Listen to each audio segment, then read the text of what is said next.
Welcome to the movie. Today we're doing the Dragon Ball Z Super movie, Heroes? I think it's just called Heroes? Is it called Heroes? Does it have a ticket? Can I have a ticket here? Dragon Ball Z, it doesn't even say. I think it's called Heroes. Oh my god, Superheroes. I want to say it's called Heroes. Dragon Ball Z Superhero, the Dragon Ball Z Super movie Heroes or whatever. You know what it is? The one that has this new animation style. It's actually very good. I liked it. I saw the movie, I liked it. I like Dragon Ball Z, and even though when it comes to Dragon Ball Z, I don't care if the movies are in canon or not. They're always just, I think, fun, action-packed movies. Like Dragon Ball Z is one of the great examples of you can do these standalone movies, and even if they're not, connected in any way, they can still be fun, and you can still, I think, enjoy them. That's one thing I like about Dragon Ball Z, and I think a lot of anime movies. I'm like, I want a fun story, and I want it to be like a self-contained thing. And if it connects cool to the series or part of the series or part of the thing as a whole, cool. If it's its own little thing, I think that's fine. It's a movie. They're not gonna. It's really hard to do. I feel like you're not gonna just do a show and turn into a movie. Some I think work better. You can do that with Akira worked good in the movie, and it's certain what to do. But I feel like for a long series, it's better to do a series and a movie. But Dragon Ball Z, I like when Dragon Ball Z, One Piece, Naruto, all these things get these movies, spin-off movies. I think it's really interesting. My Academia, all of them, very interesting. I like them. I think they're fun. I don't think of it as it's not connected. It doesn't matter. And same as filler stuff. I'm not as picky about filler stuff or hate filler stuff as much because I'm like, why would you? I don't know. But we're not here talking about filler. We're talking about this movie. What's actually good, I don't know if this is in canon. They do reference some stuff, so I think it could be in canon. It is in canon with the Broly movie because it does have Broly in it and the characters from that movie because they're on Beerus's home world, so that. But let's get into it. Obviously, Goku and Vegeta creating on Beerus's home world. They aren't really even the focus. They're kind of in the back. They're more background characters for this, so I think it's very interesting.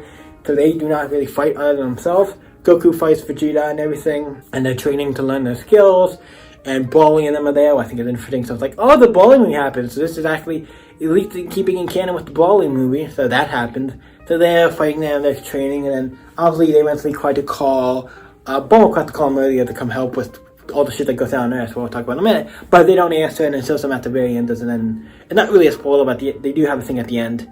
So stay for the credits, which shows hey, they didn't fight. They're just there. I'm we finally answered the phone. I'm I messed up and I didn't get the phone in time. I didn't get to the thing in time where Bulma could contact me. Yeah, but the main story is about Piccolo, and she's training Pam and stuff to help use her powers and be able to fly and all that. She's not able to fly yet, but she's training him and stuff.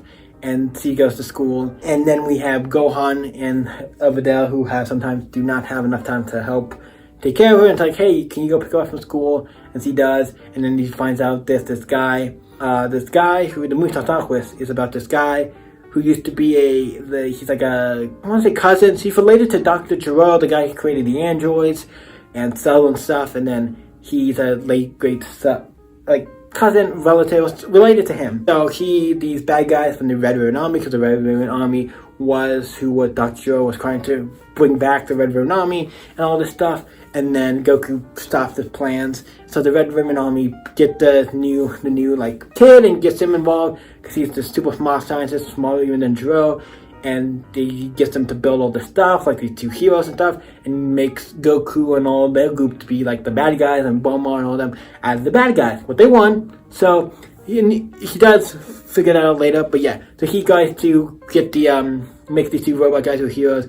They go after Piccolo and fight him. And he makes it out of the caves and then infiltrates the base and figure out what's going on. And eventually he gets Gohan to be a part of it. And they eventually go to stop him and all this stuff. And then they figure out what's going on. And now we're going to get into spoilers. You have to wait. They figure out what's going on. And they save because they kidnap Pam or stuff. And then Gohan comes to save him. Gohan and Piccolo save the day. And then Bulma and some other people came. Krillin, Android, I want to say 16. I forget the one Krillin dating. I want to say 16. It might be 17, I can't remember which one's which. Off the top of my head right now, I'm getting confused, but the android. And then Gohan, Goten, and Trunks come to help fight the thing, to fight, obviously, the big bad guy who was running the Red Ribbon Army thing. Eventually, activates the big things they made, like a cell thing wasn't finished yet. So it makes this ginormous cell, and he's going around attacking the base and everything, and all the characters have to fight it and stuff. It's really good, really cool. I'm like, yeah, this is cool, even though it's not, I don't care if it's in canon or not, this is just a cool fight scene. Piccolo has some crazy power-ups he gets in this, and that's really cool. Not gonna talk what they are, but crazy power-ups, and they eventually beat him, and everything saves the day, and Goku and them, Bulma kept trying to call, and nothing happened, and then Whis finally gets the message. It's like, oh, yeah, no, we saved the day. Like, okay. I kind of like it how Goku and them were in it, but they went too far. They missed out on something, and Whis is like, I wonder what I missed out on. You missed out on a lot. A giant cell after attacking everything. I think Goku, I also another reason why Goku and Vegeta went there, because they've grown more powerful than Cell was, and they are more powerful than everybody else there, so I think it might have made it too easy as a battle, like it would have been maybe too easy for them. So that's another reason why, because maybe they definitely could have handled it maybe pretty easily, but they eventually stopped him, so everything. It's a fun movie, if you've not seen it. Also, the animation style is more like a 3D kind of style, not completely 3D. It's a weird style. It's a mixture of, like, I don't know what kind of style it is, because it's very much more 3D kind of style. It's very interesting. This is the first time a Dragon Ball Z movie or Dragon Ball Z thing has done this. I know sometimes they do it for some of the movies for, like, fight scenes and some stuff. I've seen it for that, but for the whole movie like it. It's very interesting, very cool, really liked it. I liked it. I'm going to give it an 8. I think it was solid. Fun little movie, even if it's not canon, or if it was, it's still good. What do you guys think? Let me know in the comments down below. You guys can always stay up. I can see you next video, guys. Bye.